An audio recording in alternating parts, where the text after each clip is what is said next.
For you Kawasaki Ridge XR owners like me that want more legroom, here's a super easy modification. Take the seat off completely. It's really easy to do. Grab a crowbar.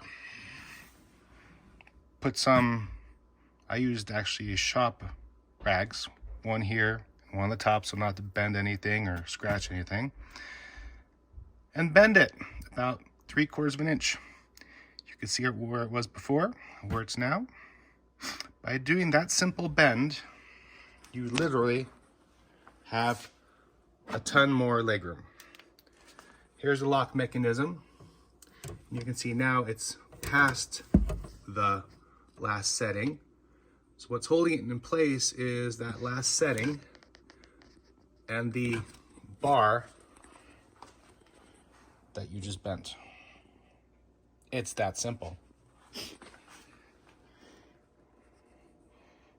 Took me maybe 15 minutes at the most to do it.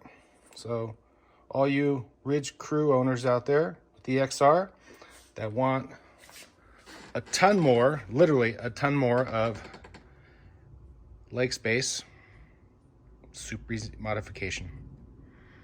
This is Thor with the ATV Superstore. We'll see you in the next one.